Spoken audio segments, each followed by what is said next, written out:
This is the Rebel Author Podcast, where we talk about books, business, and occasionally bad words.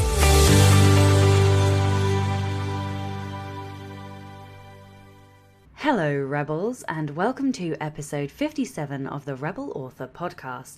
This week, I'm super excited for my guest. I'm talking to a all-round superwoman, an entrepreneur, and an inspiration to me personally, Janet Murray. That crackle behind me, that is a cat playing with a conker. Anyway, this week we will be going through tips and tricks to boost your content marketing and grow your audience. But first, to last week's question. Last week, I asked, how do you set, manage, track, and record your writing goals? Jeff Elkins said, for managing and tracking goals, I use spreadsheets. I like to spend hours setting them up so they are super complicated and track a massive amount of data. I get really excited for how amazing they will be for plotting my growth as a writer, and then forget about them and never actually put any data in them. Let them go to waste and start a new one. That is hilarious. I also get very excited by spreadsheets because I am not a spreadsheet person. And so when I know somebody who is like amazing with them, like my friend Chris is really, really good with spreadsheets. She managed to sort out my finance spreadsheet and I'm like super excited and impressed, but I could just not create them. I can just about manage to get them to function. So this did make me giggle. Carrie Hardisky said, I have my happy planner for goal setting. I have quarterly goals that I break down into monthly and weekly goals so I can better see what I need to focus on with limited writing time. Julie Westerfeld said, I use a good old spreadsheet. I personalise it with pictures and cute elements. I complement it with, which I use for my daily goals. I like the RPG style setting. Michael Nasbag said, I keep a running yearly goal for writing, which allows me to break it down into bi-monthly chunks. So by February, I know whether I'm ahead or behind, and then the same in April and so on. The problem is I don't manage them that well, leading to situations where at the end of the year, I'm crunching hard to try and meet the yearly goal, although so far it has worked out. For tracking and recording, I keep a running list of what I do each day. In the before times, I used to post it in public on an office whiteboard so people there could hold me accountable. More recently, I started keeping track of the dates of when I finish individual chapters so that I can see, oh, well, I did this many this week or that many that month.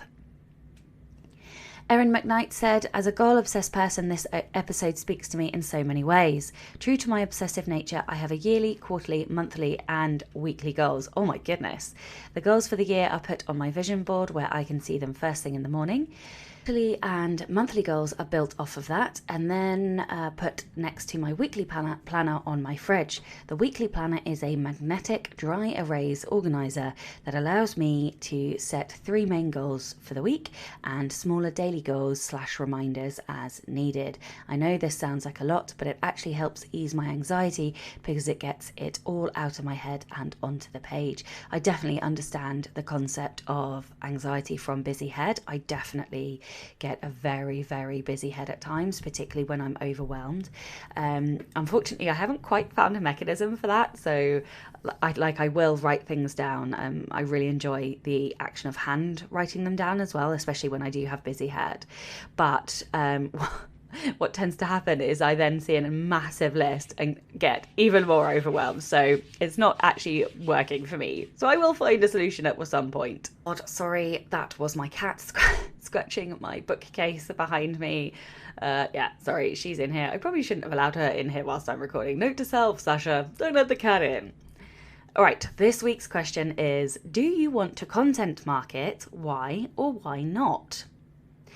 Book recommendation this week is The War of Art by Stephen Pressfield. Now, I read this book forever ago. I may even have recommended it once before, but I'm recommending it again, and here's why. I picked it up this morning because I felt like I needed a mental kick up the butt.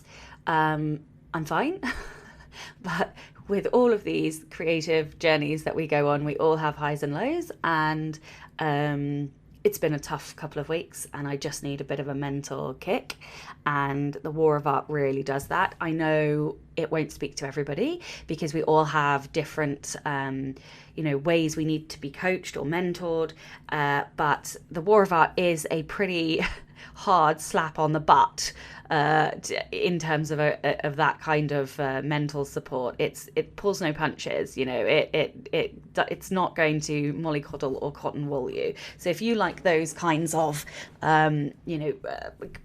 books, mindset books, then I highly recommend The War of Art. I am almost giddy with excitement to reread it, and I don't reread books, so yeah, I am going to be having a quick skim of that later on today to hopefully give me that kick up the butt that I need. All right, so into my personal update. One thing I wanted to ask you guys is, would you mind leaving a review for the show? I noticed that there are a few reviews on there already, but of course, more reviews helps tickle the algos and help the show get seen by more people. So yeah, if you have a moment, please leave a review, and I'd really appreciate that. All right, so my Senses course launch has gone really well. I'm really pleased. Thank you very much, everybody. It will be going up to full price at the end of the month. So you've got about a week left to grab it at just $99. And then it's going to go up to $129. And yeah, if you want more information, I will leave a link in the show notes to the course.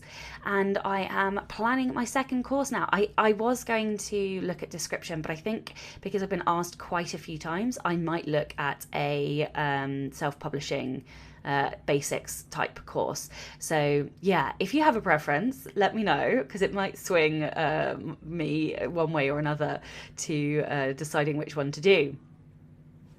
Also, don't forget that the story bundle, the Nanowrimo story bundle, is still live. There's still time to grab it before Nano starts. It is chock full of 17 books and a course, all for just $20. You can get both my hero and my villains book. You can get books from Joanna Penn, from Honore Corder, from Brian D. Meeks, from Kevin J. Anderson, Andrea Pearson. So you've got some absolutely enormous names in there. Stacks of books on business, craft, audio, all kinds of stuff. Everything that you could possibly want, it's in there. So you should probably go check it out. Next up, I am speaking at Janet Murray's conference, #2021 sorted. She is on the show today. We do talk about it. There is a bit more information as we go, but of course I am leaving a link in the show notes. So in a personal news then, it's been a tough week. I kind of alluded to that earlier. I've had a lot of overwhelm. I've had a lot of fuzzy head, which also Erin mentioned earlier. And yeah, so fuzzy head, overwhelm, great stuff. But a lot's been going on, and I've been doing a lot of like speaking and freelance things that are awesome. I absolutely adore speaking, but also, you know, like I adore words, and I haven't written a word in a month. So whilst I do love that kind of work, I definitely feel like I need balance. And quite often with these things, it does come in all at once. So I'm really feeling the need to get back to my own work at the moment. I'm trying to create some kind of plan or course of action for like the last bit of this year and also next year.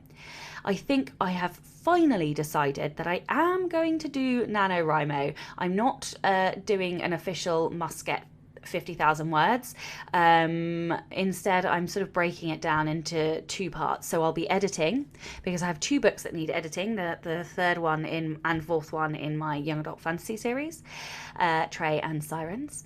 And then I'm going to start drafting the next non-fiction book, which is tentatively called 11 Steps to Side Characters, How to Craft Supporting Roles with Intention, Purpose and Power. So that's what I'm going to be working on in November, and I guess in the in-between times I am going to be looking at the next course as well. Like I said, it will either be like something like description, or it's going to be self-publishing basics. So yes, if you do have a preference, please let me know. Yeah, I think that's probably about it this week. That's it. I'm going to stop there. I'm going to move on. Okay.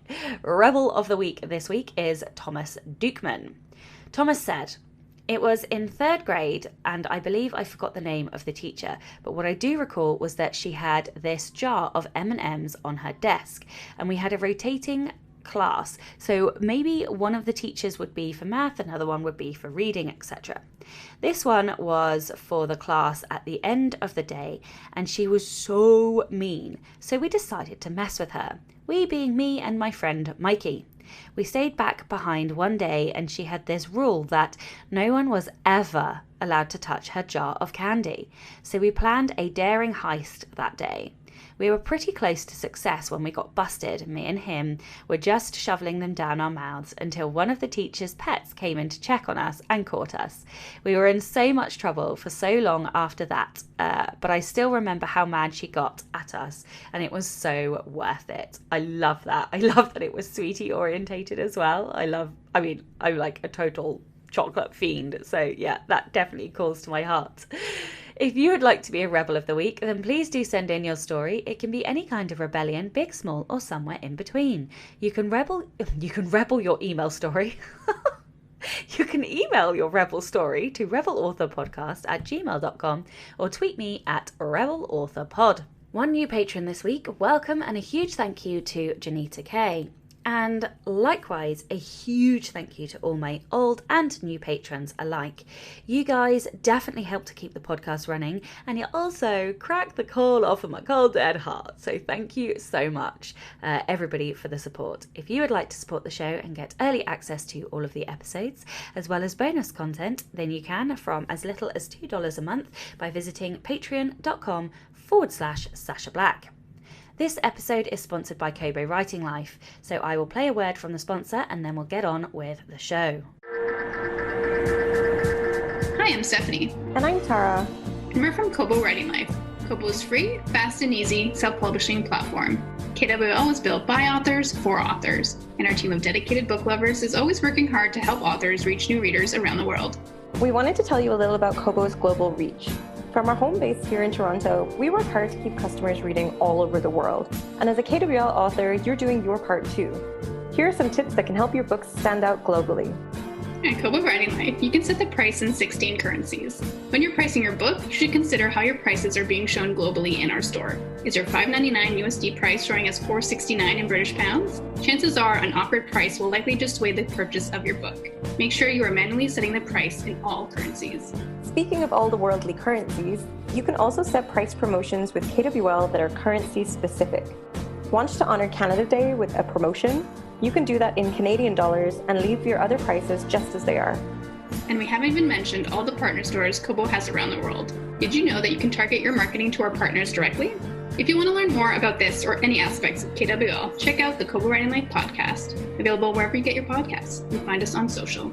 You can create your free account today at kobo.com/writinglife. We hope to see your books on Kobo very soon. Happy writing!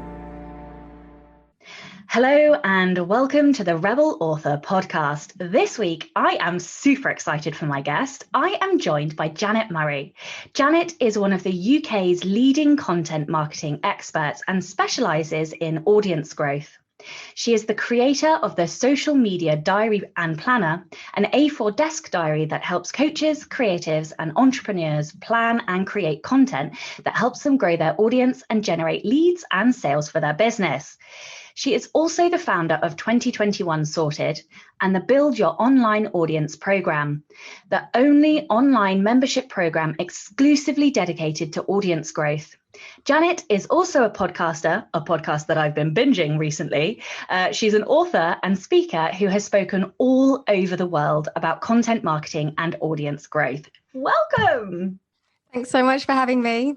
No, thank you for coming on. I'm always a little bit giddy with excitement because I have literally had you in my ears for the last 2 weeks and binge listening all of your podcasts, it's a podcast that I hugely recommend because unlike, no offense to a lot of podcasters, but your podcast has so many tangible takeaways. And I think that's one of the things that I love about it most is that you can actually write, as I have been doing, writing down a list of actions at the end of every single podcast to go away and do. So yeah, thank you for putting that out into the world. So tell everyone a little bit more about you and your writing journey and how you got to where you are today.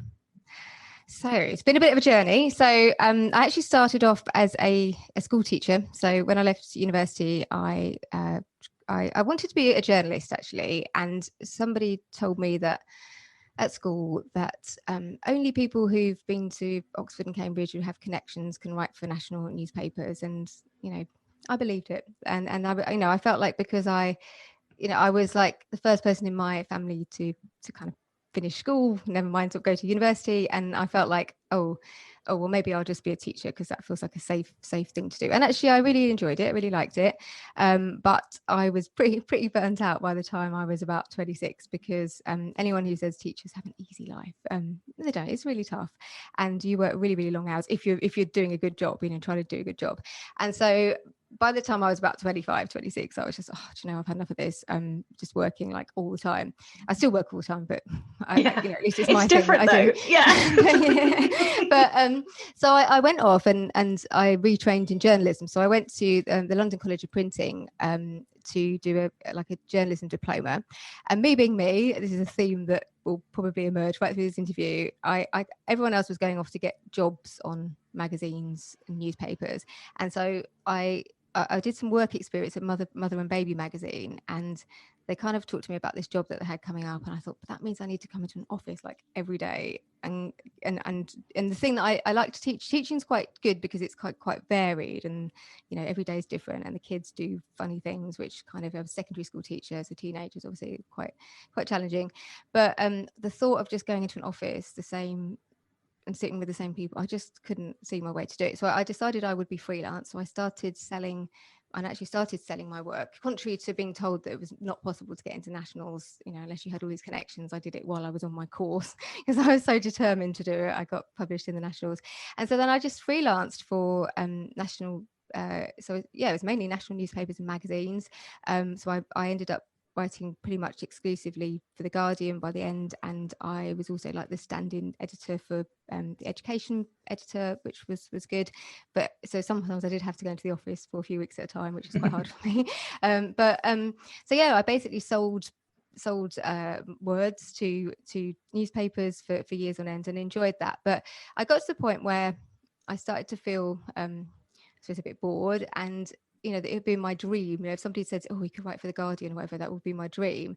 But then I realized it was like a kind of sausage factory, because I'd get my brief, and then I'd have to I'd do the research, I'd do the interviews, I would put the whole thing together, and then I'd start something else, and I started just to feel a bit bored with it, really, and this thing that I'd always wanted to do. So quite by accident, and also journalism, contrary to popular belief, is not particularly well paid, so it was okay. But I started to pick up, people started to approach me, because I was a specialist, which we might get onto later. I ended up specialising in education, which is not what I wanted to do, but people love specialists, so I specialised in education and politics. And so people would approach me, and they started saying, could you come into our company and show us how to pitch to journalists, because we're trying to pitch our press releases, and we're trying to get in, and we're just not getting anywhere. So I started doing that, and I started speaking, and that was obviously much better paid than journalism.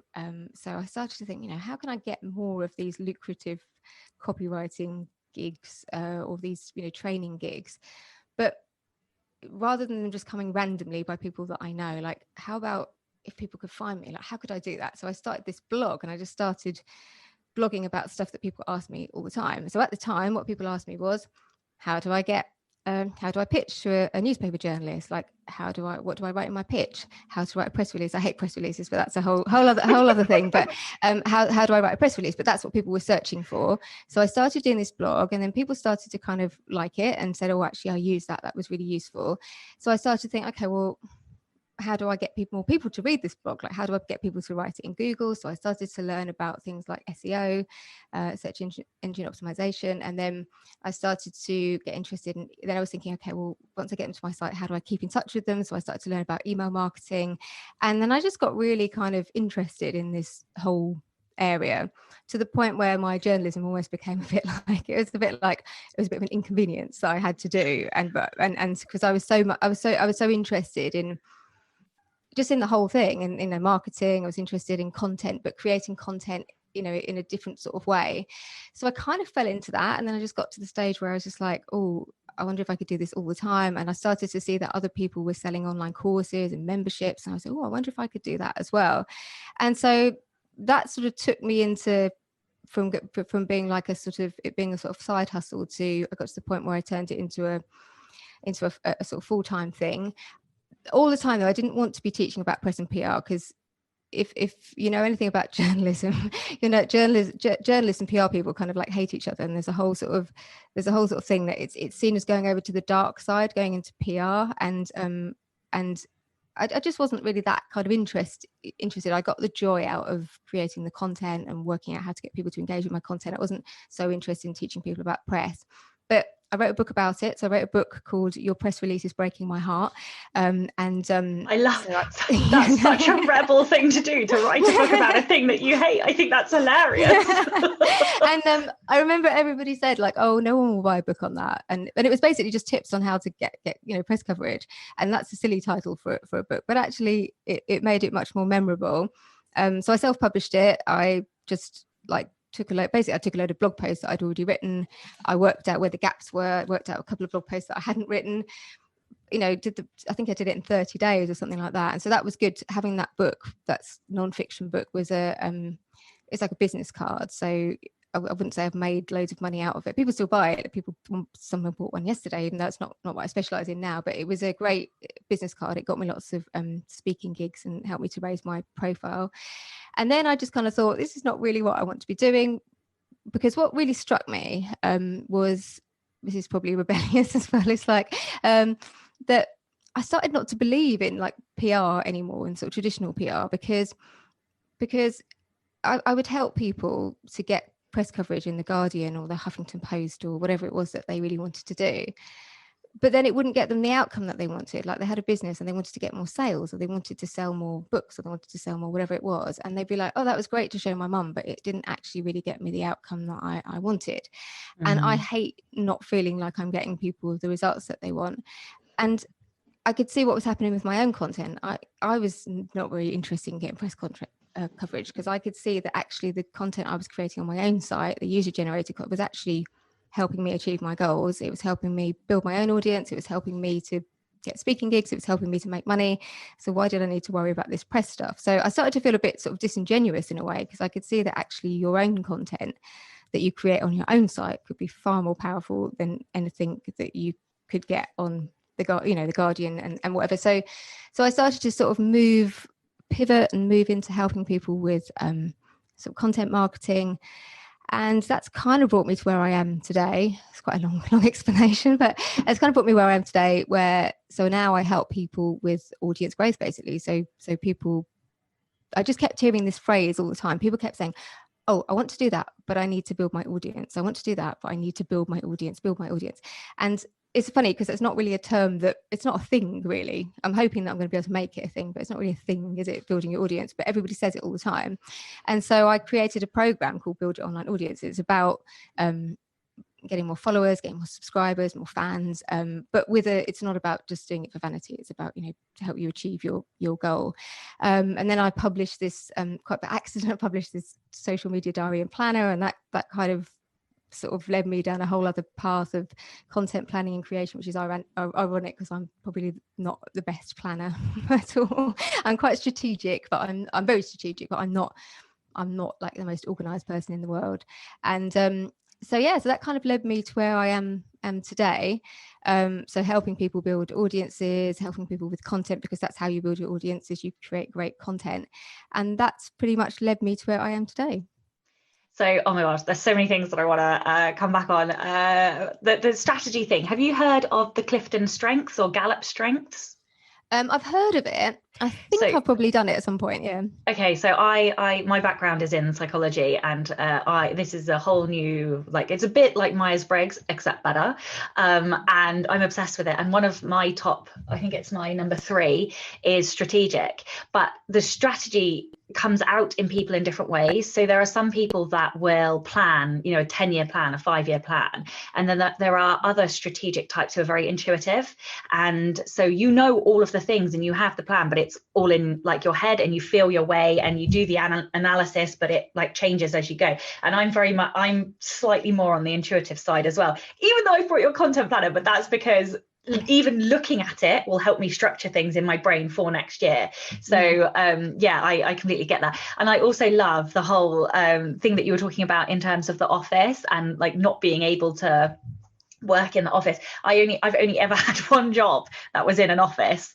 All my other jobs have been weird, like unusual type roles. I was like the president of my student union, so I had this one job and I was just miserable for the whole 8 years that I was there. And I would say for like 7.5 of those years I was working towards leaving to work for myself. So like I definitely understand. I just couldn't do it. Everybody is annoying. Yeah, I just hate offices. Like offices make me. I remember I did a 2-week stint at the Guardian, and I met a friend of mine just like after this, right at the end of this 2-week stint, and he said to me, "You just look like all the life has been sucked out of you." It's like what's happened to me coming to this like place every morning, and like the Guardian's lovely. Like Guardian's got like this. It's a really nice building. It's got a really nice canteen. It's like people are really nice, but it's just I felt like I'm in prison, like having to pass and having to kind of. And people talk, and I just can concentrate because people are just talking all the time and asking you stuff. And yeah, it's just my idea of a nightmare going to an office. It's funny that you say it. I feel that on such a deep level because I have a photo and I have shared this photo. I shared it on the I Quit My Job post and I took a photo on the day where I was like lowest, like my job really ground me into the ground, and I was very close to having a nervous breakdown. And I always talk about the day that I stood in a tree in the middle of winter crying whilst it was raining, and I took this photo on that day to never allow myself to go back to that place. But I shared it, and it's such a powerful photo because I truly look like there is no life left inside of me. And I really think that, and you know, some people love working in the office, and I've still got some lovely friends from where I used to work, but it's just I think for creatives or people who are entrepreneurs or people who just don't think in the same way that you need to think to be in a corporate role, it literally does suck the life out of you. But just to give you an example, this is to do my head in. So the Guardian, they work, like, sorry to anyone who might be listening who worked, but they work from 10:30 to 6:30. And so I remember it being like Easter or something, and it was just like, why don't we come in at 8 o'clock and then we can go home at 4? Like, because I'm an early bird. I'm like, why don't we come in early? We can go home. Like, oh no, we start at 10:30. And then it wasn't just starting at 10:30. It was like, by the time everyone came in and caught up about their day, it would be 11 o'clock or whatever. And I'd just be mad because I'd be like, I get up really early and I can get so much done in the morning. I'd be like, for me, it's 11 o'clock and everyone's just starting, and like it feels like tomorrow. Like, why can't we know? But it's that kind of thing. It's just like we've rules that are ridiculous. Yeah. The bureaucracy. Like I was laughing with my wife yesterday that I won't name it, but the place that I used to work, they used to have a rule where you could only work from home 1 day a week. Not anymore. This is the thing, everybody works at home now, and I'm just like, they're ridiculous rules that just anyway, I could literally rant about this all day long, so I'm not going to. Right, we are here to talk about content marketing, and also we'll mention like your upcoming conference and the media planner, which I'm super excited about. So let's first of all start with content marketing. How can indie authors or even entrepreneurs use content marketing to help sell their books, their products, their services? Okay, so this is like, I suppose it's like the golden question. So the key thing, are we talking fiction and non-fiction at the moment? Because there's probably a slightly different way that there is. Yeah. And so one of the later questions I'm going to ask you is about that differentiation, because I know that I find content marketing for my non-fiction easy. I find it really hard for my fiction. Yeah. So if we talk more, I guess, on global principles rather than going, and then I'll ask about the specifics in a bit. Yeah. So I think the key thing for me, it feels like the most natural thing in the world. And I think it's because I've tried to think about this. It's because I worked on a newspaper, and so everything, we wouldn't publish anything without it being really clear that this is ideal for your audience and this is what they want to hear. And obviously with things being online now, you're getting that real-time feedback about whether it really is what they want to hear, which is great. So the key thing is, it's not about you. So a lot of people, when they're creating blog content, they think people want to read all stuff about them, and actually, you know, unless you're like, I don't know, really super famous, people don't actually care that much. And I think the thing is to just remember that people are selfish, basically, and they are just searching for stuff online to help them solve their problems. So that's where I always start. So whether I'm working with a product-based business owner or a service-based business owner, I always say everything's a product. So it doesn't matter whether you're marketing a book or whether you're marketing a service. It's the same principle, like who are my audience and what are their problems and how does my product solve their problems. So so with books, obviously I totally hear what you're saying about like with non-fiction. So like my book about press, I still get people buying it all the time from like a few key blog posts which are like on the first page of Google, how do I write a press release for my small business, how do I, so it's just basically what are your people searching for, but write it in the language that they're using rather than what you kind of want to say. And I think when it comes to fiction, it is thinking about who your readers are. So and it is just really understanding your audience and what they're going to be looking for. So the way I would think about it is I would just think about your genre. So if you're a fantasy author, or if you're a romantic fiction author, whatever it is, like who are your audience and like what are they interested in? So I don't get as much time to read now as I used to, but I mean, I was like a massive reader when I was younger, and I was always just looking for the next book. And I was just looking for, so if I found an author that I really liked, I was just looking for other books, so one of my favorite authors is, I'm just about to, Douglas Kennedy is one of my favorite authors.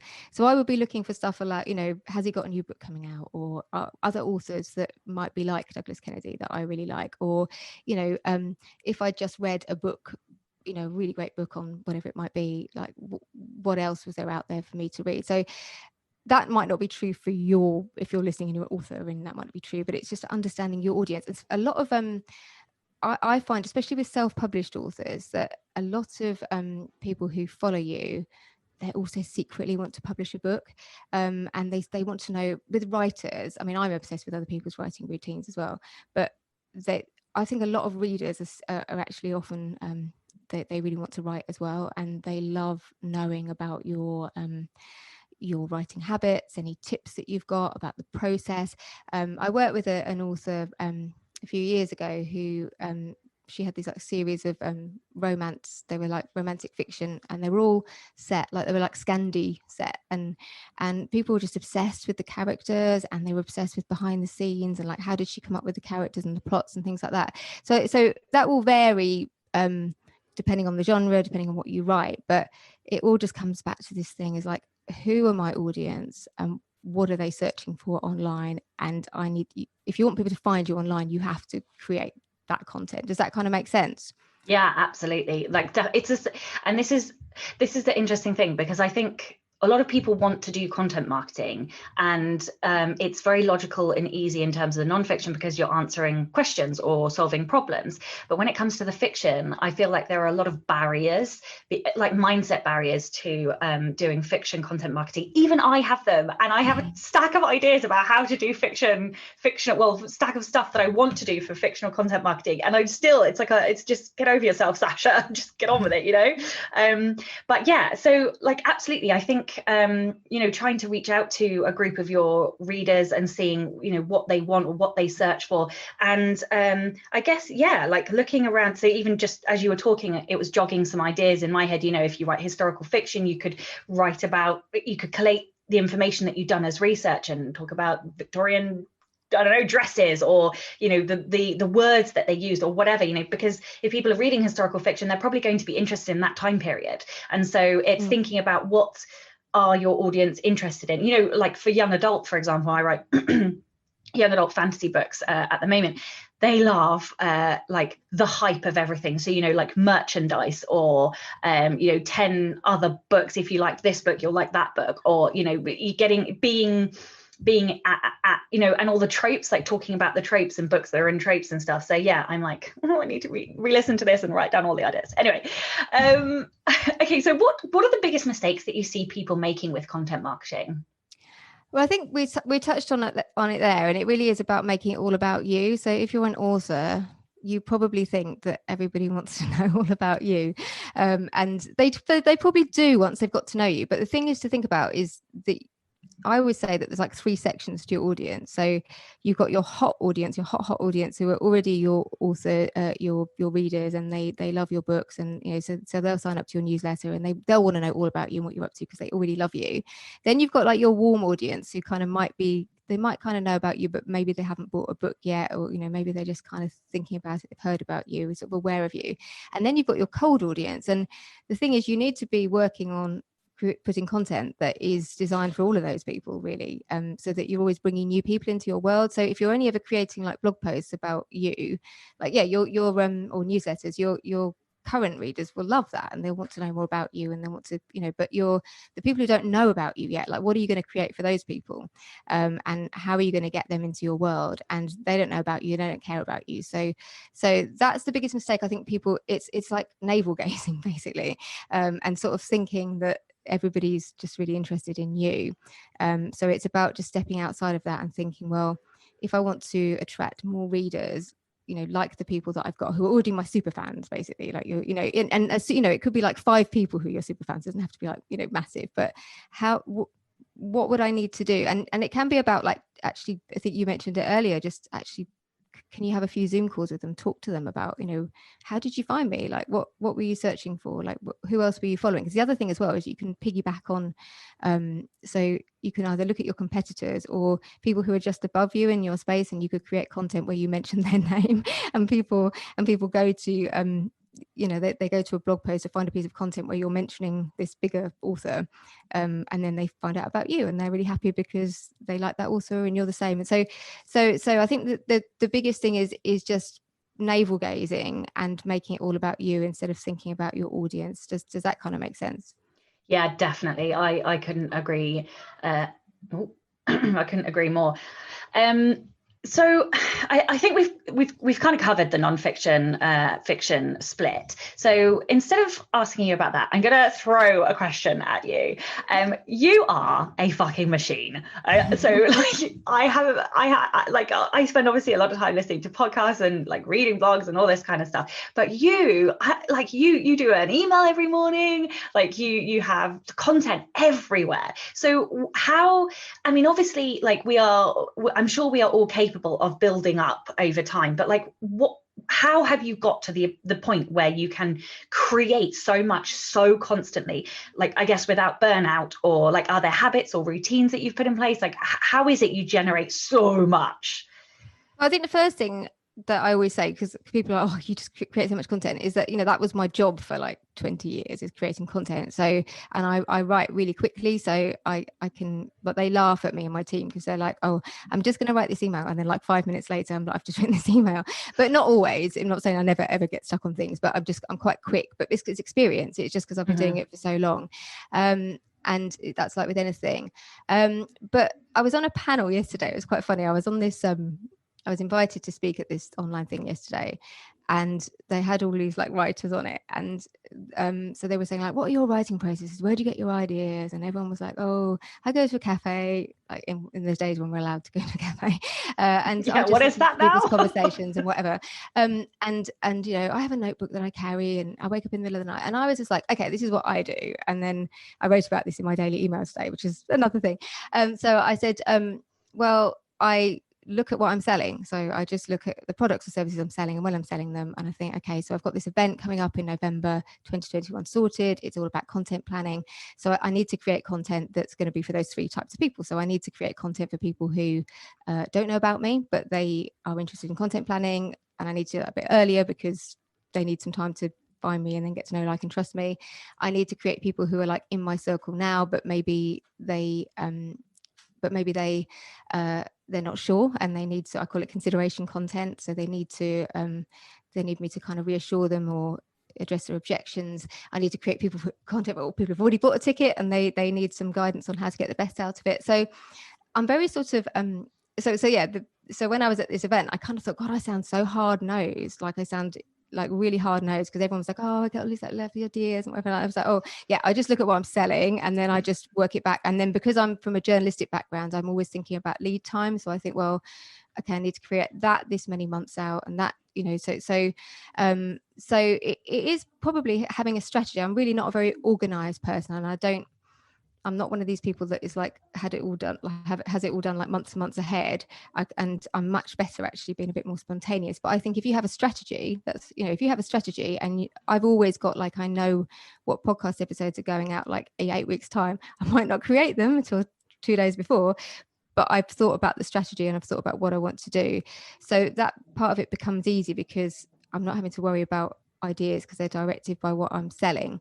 But the other thing for me is I just write about what I know. So I send out this daily email, and it's like therapy. So, you know, someone sends me a nasty email, I turn it into content. I have a motto, I have a mug that's got everything is a content opportunity. But, you know, someone sends me a nasty trolly email, I turn it into content. If somebody you know, I decided, actually I was feeling a bit burnt out at the weekend, and I decided that I was just going to send my daily email Monday to Friday because I've just got such a busy quarter. I just turned it into content. So I think the thing with content is it's being strategic, but then also giving yourself the space to be spontaneous and just write things when they come up. But also everybody's different as well. I wouldn't like to say that my way is the right way, because we're all different, aren't we? And we have to work within our kind of strengths and weaknesses, if that kind of makes sense. Yeah, it does. And I love it so much. There's a couple of things I'm going to come back on. The first one is, obviously I've been listening to your podcast and I absolutely love that everything is a content opportunity. And like I've nobody's ever said that to me. And as soon as you said it, it was like a mindset shift for me. I was like, oh, fuck, like, of course it is, like, obviously. And so now, like, everything I do in the day, I'm like, oh, could this be an idea? Like, so now I'm like writing everything down as they're all like ideas. And even things like, I think there was something, I think you just mentioned it here, but or actually earlier on, you were saying that people ask me stuff every single day. I get questions constantly, which is fantastic, because I'm like, one of my favorite things to do is to help people and to like give back to the community, because I received so much help. And so I'm like, well, I want to give back what I did, but what I'm not doing is capitalizing on that. So I'm getting asked questions and I'm responding to them, and it's half a blog post, or it's half a podcast. I could do a mini solo episode. And something that you said is like, well, actually, even all like giving the people that are asking you the questions, you can turn that into content that will actually help more than just that person. So I've in the last couple of weeks now been writing down lots of things that people are asking me, because I can then create content for that. The other thing I was going to say is, the troll thing is hilarious. I got a troll email this morning, and I don't have a brain apparently, which I found hilarious. But I haven't ever turned those into content, but I might have to. Like, I'll be very careful about it. But anyway, the other thing that I was going to say is I wanted to talk about shame, because I think it's harder for women more so than men to sell and to be proud of selling. And I just think it's such an absolutely genius way of like strategizing and structuring your year. And I remember listening to one of your podcasts where you were like, I think you said, if you don't know what you're going to be selling in a year's time, you don't have a business. And like, I know what I'm going to be selling. I just don't know I know all of the things I'm going to do next year, but not the dates. And I was like, why am I not just putting dates on this and then working back and structuring the content before that? And I don't know why there's so much shame around this, like selling as a woman. Like, I'm proud of everything that I've done and created, but I think society as a whole does like to shame women for having that mindset and for having that sort of entrepreneurial, but fuck them. So yeah, let's move on. Well, the other thing I was going to say, which kind of leads into the shame thing as well, is that the other thing is like not being afraid to talk about your personal life, but obviously in a way that's curated. Like, you decide, you don't have to share it. Because when I say that, people are like, oh, but I don't want to share. But you don't have to share everything. Like, I appear to share everything, but actually it's very curated. There's lots of things I would never talk about and wouldn't ever, I've made a decision that I'm going to talk about those particular issues. But the thing is, I think, like, people imagine that because it's business content, this is the thing, people just get really boring. So they have to write a post about their business or their book or whatever, and suddenly they just turn into the most boring person in the world when you were talking to them 5 minutes ago and they were really interesting and really fun, and then you ask them to write something or create a video about their business. So I always say to people with content as well, is like, if you think about the things that do really well on your personal Facebook page. So that thing that you write about that person that really annoyed you in the queue at the supermarket, or there's a thing that I always mention about, like, me and my husband have this row about the Hoover, and like we have a cordless Hoover, and we have a row about it practically every day. About, I say the Hoover shit. It's good because I can swear on this podcast. It's Hoover shit, and then he says it's not, and then he says it's my technique, and so I remember just sharing this little story, and oh my god, the number of people that have an opinion about what Hoover to buy, you would not believe. And I think it's that sort of Hoover philosophy that you need to take into your content, that people are actually really nosy, they're curious. I sort of said, earlier, people aren't interested in you. There's a kind of split in the content. So if they don't know about you and they're searching online, they don't care about you. Once people are in your world and they care about you, they are far more interested in, hearing about just getting your hair blow dried before you did the podcast, or they're much more interested in seeing pictures of your new kittens, and so not being afraid, I think, to let people inside your world, and also talk about the hard things. Like I often talk about the difficult things. Like I posted something earlier in the week about imposter syndrome, and I talked about how I used to say I didn't believe in imposter syndrome, and people were just being lazy and it was an excuse. And that's the other thing, is being opinionated. People do resonate with that, but how I'd realized that actually I suffered from it, and I gave an example of some of the shame that I felt, and some things, I was like, basically I'm an idiot because I said this, and look, I do have imposter syndrome, and this is how, and I gave some examples. But anytime I share anything where I am honest about the fact that sometimes I get tired, sometimes I get burnt out, that I'm not always, I think it's giving people like the chance to connect with you emotionally. And I think if you're just this like person who just seems this perfect person who never makes mistakes and never gets things wrong, and that can make people really hard to connect with you. And I think a lot of the content that I see online, it's just like, it's like why would I care about that? Because it's just nothing.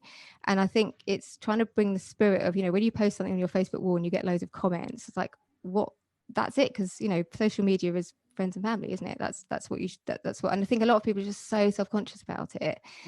But that's usually the bit that helps you make sales, because people buy from people that they like, Yeah. Yeah. I completely agree. I love this so much because finding your voice is like this mythological holy grail for authors, and I'm like, no guys, it's really easy, just be you. But also with the marketing, people often curate themselves rather than letting themselves be themselves, and I always like to say, yes, okay, we do have slightly more professional voices on podcasts, or we do, when we're doing a live or whatever, we are ourselves, but like injected with steroids, because we when you are your best self and your most self, that's when people, I think, can connect with you. But yeah, I love that. And so if people take but one thing from this podcast, it's to go away and be your best self, because people will love you more when you are yourself. And this was a lesson I learned a really hard way, because in my old corporate job, they told me, they crushed me, because they told me that my personality was a risk to my reputation, and my personality is my fucking reputation. And that is who I've become. I've become like the most myself that I can possibly be, and I'm so proud of the fact that now my business is because I'm a rebel, and because so yeah, like, screw them. Don't listen to anybody that says you have to be a certain way or be a certain person. People like the real you. What was it that I'm really curious, what was it that they felt was a risk about your personality to your reputation? I have no idea. This person, basically they said that I didn't fit the mold, and I wasn't, because I wouldn't play the corporate game and wouldn't play the politics, that I didn't fit, and I would never get any more senior. That was something else I was told. I would never get any more senior. And it's because I would talk to managers the same way I would talk to my staff, because managers are human and so are my staff. And like, I remember a very senior director, like the second in command in the whole organization, basically turning around to me and going, you really don't change, do you? You talk to everybody the same way, whether you're in work, in the pub. And I'm like, yeah, because that is me. And why should I censor myself? Or, you know, like, what is this nonsense where you have to be a different person in one room to another room? Like, being a different person isn't going to make me do my job any better. Being me is going to make me do my job well. And yeah, they hated me because of that, because I wouldn't, you know, so here's an example. They told me I didn't dress corporately enough. So do you know what I did? I went to work in leggings and Converse trainer the next day, and I never wore anything else, because I was like, what the fuck? Like, wearing a suit is not going to make me do my job better. Like, what nonsense. So yeah, it's just a load of tosh, basically. Okay, can you talk about content repurposing a little bit? Because I think it's like, when people start thinking about content marketing, they get very overwhelmed at the prospect of having to produce so much. But I don't think that's the case. You can be clever and strategic if you repurpose your content. But how much of your content is repurposable? Like, do people get annoyed with seeing the same stuff in different places? Like, yeah, I guess talk a little bit about how you can do repurposing effectively. Yeah, I think this comes back to this whole thing that this can be a big mind shift, is like, people aren't obsessed with you. And so I think people have this idea that like people are looking at everything that you post, and they've like, oh my gosh, Sasha just posted that thing on Twitter, and I saw it on LinkedIn as well. Oh my God, this is awful. You know, I think we just have to crack on that people are just getting on with their own lives, and they don't actually care that much about us until something shows up in their feed that they do care about. So they're not counting how many posts you've done. So I will quite often, for example, post exactly the same post on LinkedIn, Instagram, Twitter, whatever, maybe with a slight tweak for the platform, because sometimes you find that the platform's slightly different and you might need to just word it slightly different. So I do a lot of repurposing, and the way that I encourage people, and this is what we do at 2021 Sorted. So somebody sent me a message actually yesterday about this content planning event, and she's like, I don't get it. How is it possible that I could plan a year's worth of content in this kind of day? And I was like, well, so the way I look at it is, if you have like one key thing you did a week, so if you've got a book or a product, whatever it is, and you're like, okay, I'm going to put out one key piece of content a week. It might be a blog, it might be a podcast, it might be YouTube. It doesn't even have to be once a week, actually. It could, you know, if every fortnight is all you can manage, great, as long as you do it consistently. But if you were just to sit down across the year and come up with 25 ideas, 50 ideas, or whatever, and you just put those on your calendar, and you think about what we talked about earlier, like, well, I'm going to be launching this, I'm going to be launching that, or this is coming up, or I'm doing this event, you know, and it doesn't, you don't have to stick with it. That's the other thing as well. I think some personalities find it quite hard because they're like, that means I have to do it. No, you don't. You can move it around a little bit, but starting off with a plan of some sort is, you know, it's much easier to tweak something than have nothing, no plan whatsoever. So that's how I look at it with people. And in the class, that's why I get people to look at their annual content plan, and I go, right, okay, what are you doing? And then what they usually say is, well, I don't know. And I said, well, look, you know, you have to know. You can't create your content plan if you don't know what you're going to be selling in your business. It's a really crucial thing. So that was a little meow. That was a Tigger. That's Tigger that just jumped on my lap, my new kitten. So then I just get people to break it down. So like, you know, just in quarters, like over that 12 weeks, what would be good for you to create some content about? And then from that weekly piece of content, or, you know, if you can only manage every other week, once a month, it's just sticking to something. You can turn, you know, say you write a blog post, you could turn that blog post into, you know, 8 different social media posts. You could turn it, you know, you can take a blog post and just send it out as an email to your list. But it's only when you sit and plan ahead that you start to go, oh, okay, I see, I don't have to do it all on the hoof. The other thing is I do the diary that I've got has got awareness days in it, and like when I was a journalist, it's funny, you're not really allowed to use awareness days and key dates because they're considered a bit kind of light, unless they're like proper things like miscarriage awareness week or whatever, you know, but not like you know, wear a hat day or the chocolate cake day or whatever. But actually, because people are human and they're not always interested in serious stuff, what you can do is you can just come up with like one idea for a week. So I'm going to do one blog post a week, and then going to repurpose that into lots of different social media posts. Just take the content, I'm going to send it out in my newsletter, same thing, maybe a bit shorter version. And then you can just like pick out a couple of awareness dates. And I mean, some of my best pieces of content have been about the most stupid things, like, National Pet Day, just like, have you got a cat or a dog? Share a picture of your pet. Like, people love that sort of thing. Coffee day, like, do you drink coffee or not? What's your favorite type of coffee? You'd be amazed. Like, people will. I did one on I think it was pizza day or something, and like, do you think it's like wrong to put pineapple on a pizza? Honestly, yes, LinkedIn, yes, it's LinkedIn, definitely like, wrong. I think it's perfectly fine to put pineapple on the pizza. You But heathen. your reaction says it all. Like, I mean, that would take me like about a minute to write that post, but LinkedIn, a serious platform, people love that stuff. I once did a post on LinkedIn actually where I said, where I just shared that I said, what name do you give in Starbucks? When they ask you to give a name, because I make up a name because I don't like them to holler my name around, so I just make up names. And then once I was saying I was behind a priest, and I felt really guilty because I'm Catholic, and I was brought up Catholic. I was really guilty about the fact that I was lying next to a priest and making up a name.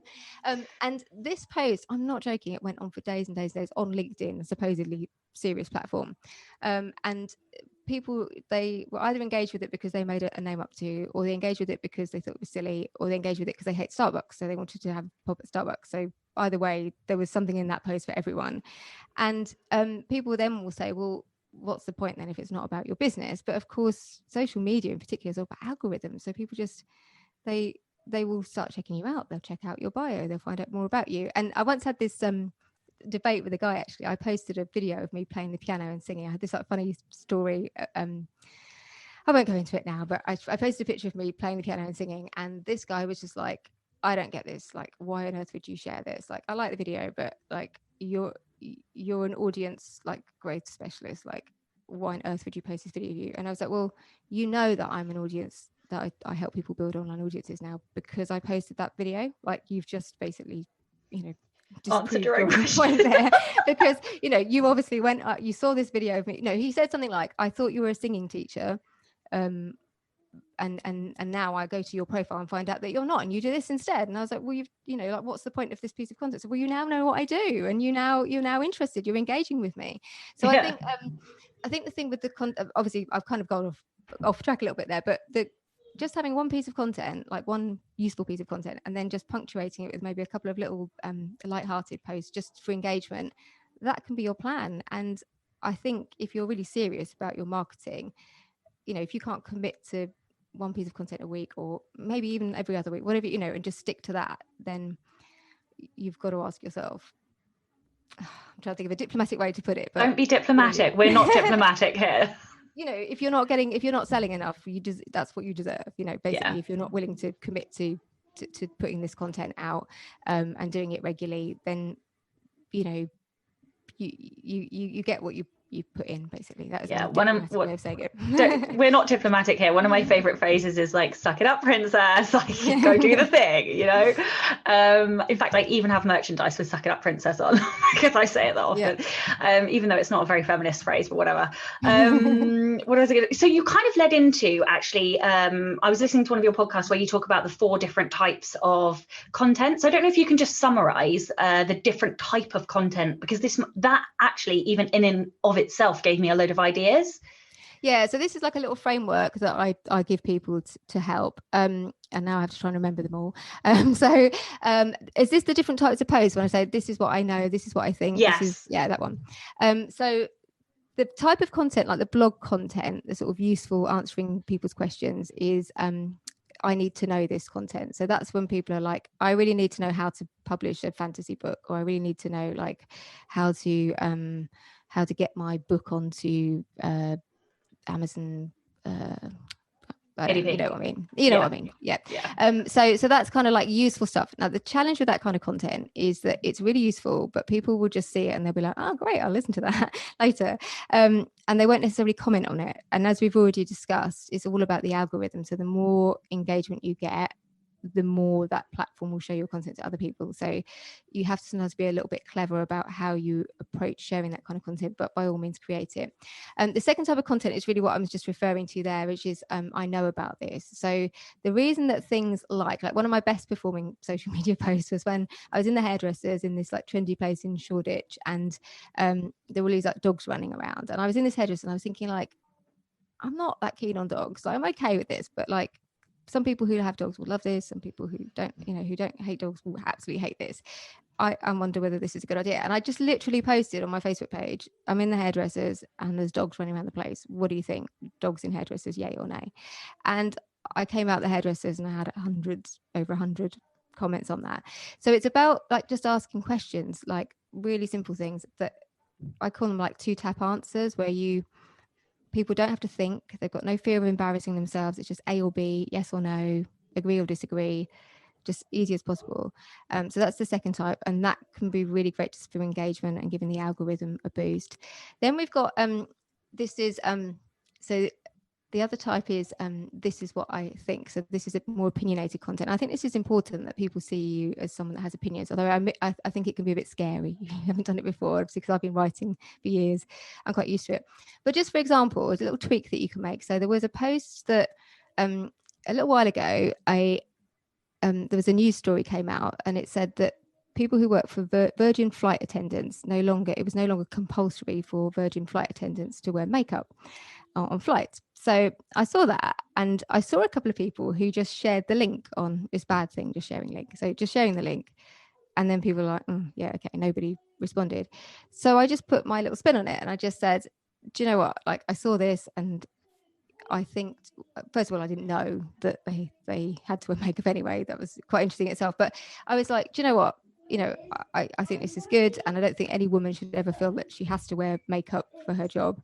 But when I'm on a long haul flight and like I wake up, like I kind of like the fact they look a lot better than me, and like, if the flight attendant looks worse than me, like I don't know if I like that. I think I like the fact that they wear makeup. I like the fact that men have got spray tans on or whatever. So I took the story, I just gave my opinion on it. But of course it was divisive. So, some people thought it was an appalling thing to say, and they had an opinion about it. So even just about, in your industry, if you're an author, if you've got an opinion about, about anything, like, I often talk about in my industry how there's just so much rubbish out there about, you can get a 6-figure business in 5 minutes, and by this course, it takes a long time to build an audience, and you have to work hard, and like, anyone who says otherwise is just lying. But just having opinions about stuff that's happening in your sector, so this is what I think that can really help position you, and it gets tons of engagement, but you do have to be a little bit brave sometimes. And then the last one is I know how that feels. And that's when you're more vulnerable, and when you share things about, so you mentioned earlier, Sasha, about, being at the point of having a nervous breakdown. People can really relate to that kind of stuff, because even if it hasn't happened to them, they usually know somebody who has happened to, who's close to them.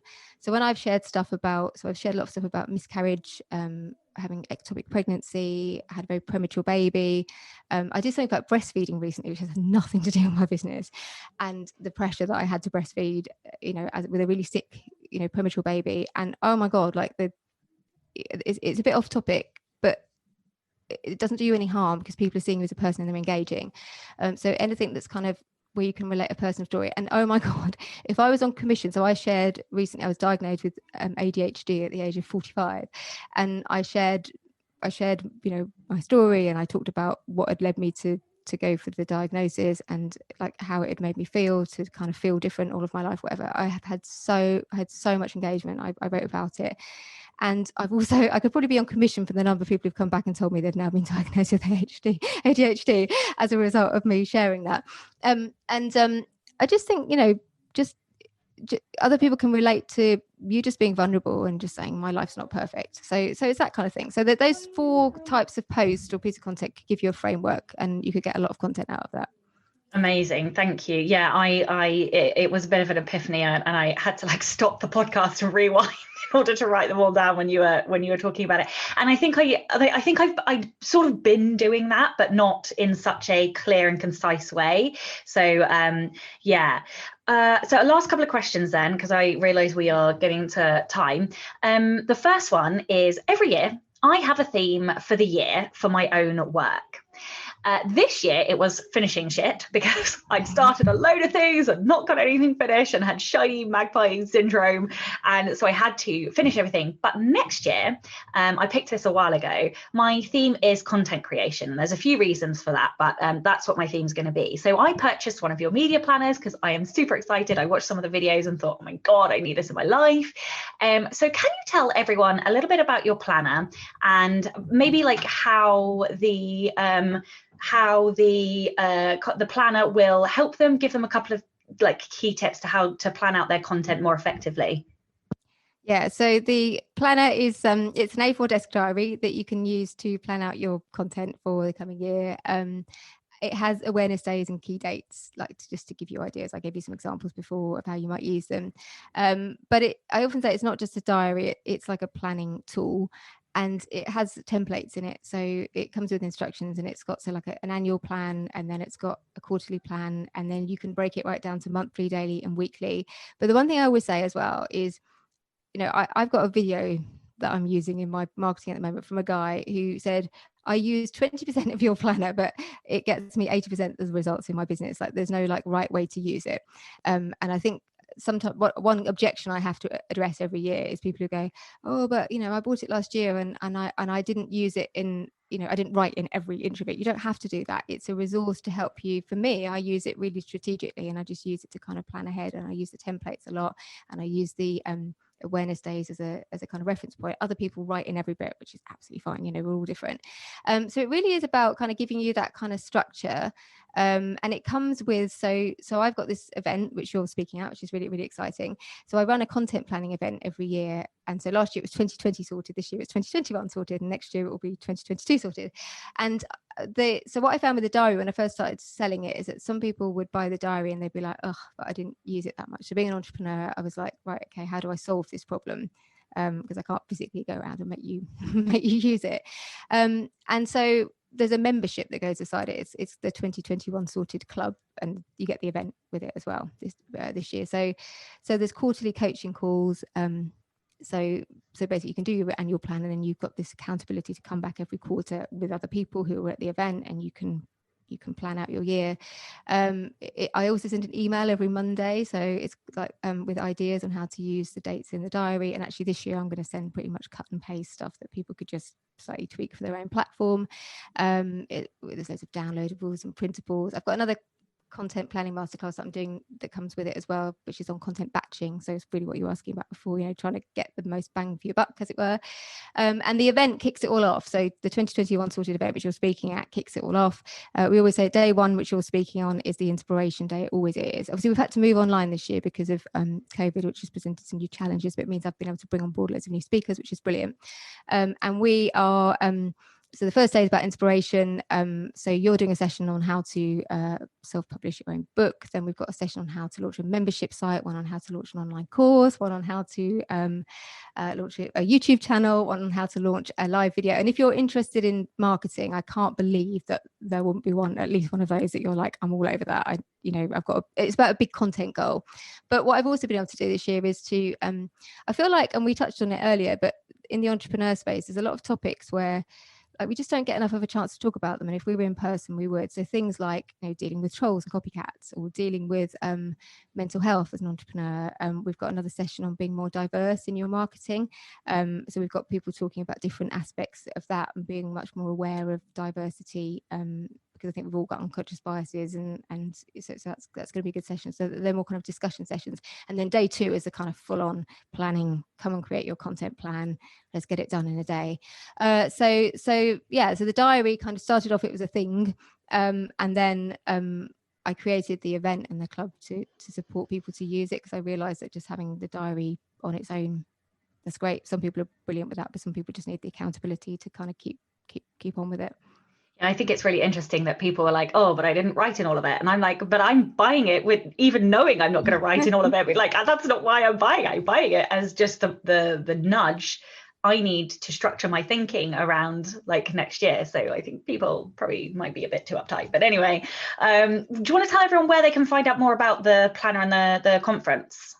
Yeah, so if you head over to my website, janetmurray.co.uk, so the events at 2021 sort janetmurray.co.uk/2021 sorted, and even if you're listening to this after the events happened, you get all the recordings, so, and you get all of the classes and the support through 2021, so don't feel like you've missed out. Like if you're like, oh god, I would have loved to go to that, you can have all the recordings, you get all of the support through the following year, so you'll still really benefit.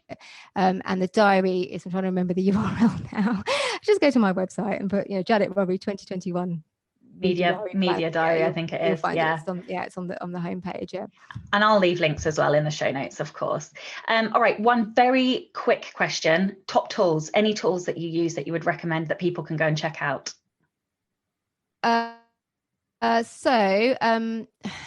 This was a patron question. Video, so. I'm a big fan of captions. Okay, so I'm a big fan of captions. So I think if you're doing a video, there's no point in doing it unless you put captions on it. Obviously, from accessibility point of view, but also because most people have got their phone turned down.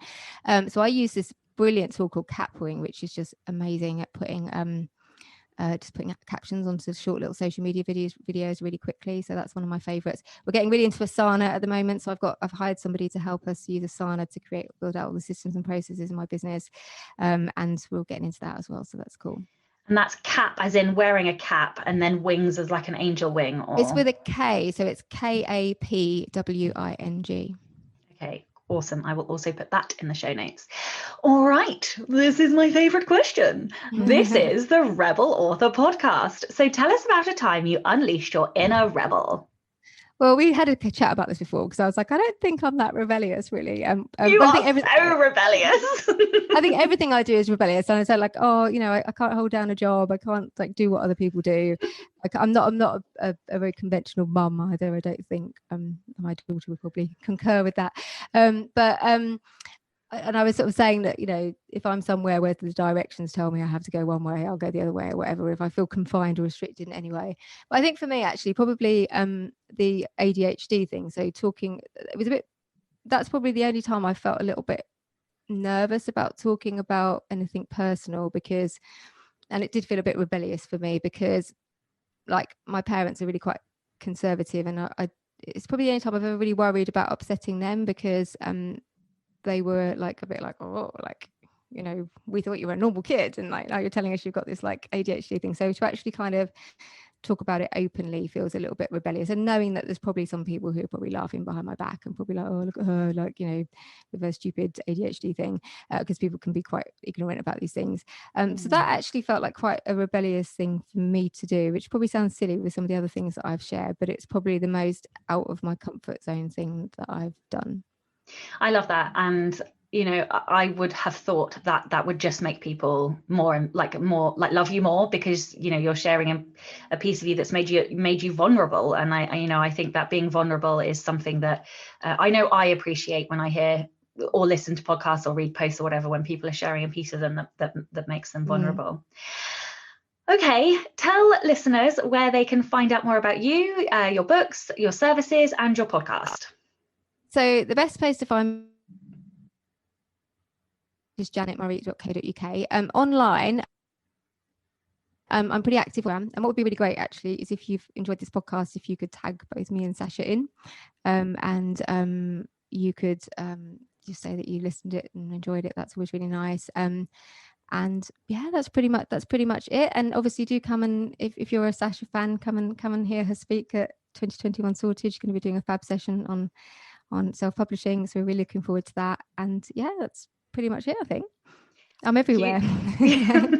I took all your links, so I will drop them into the show notes. Thank you so much for your time today. Thank you for having me. It's been really great fun. I've loved it. Thank you. And great questions, because you go on podcasts and yeah, really good questions. Oh, thank you. And thank you also to all of the show's patrons. If you would like to get early access to all of the episodes, then you can do so by visiting patreon.com/Sasha Black.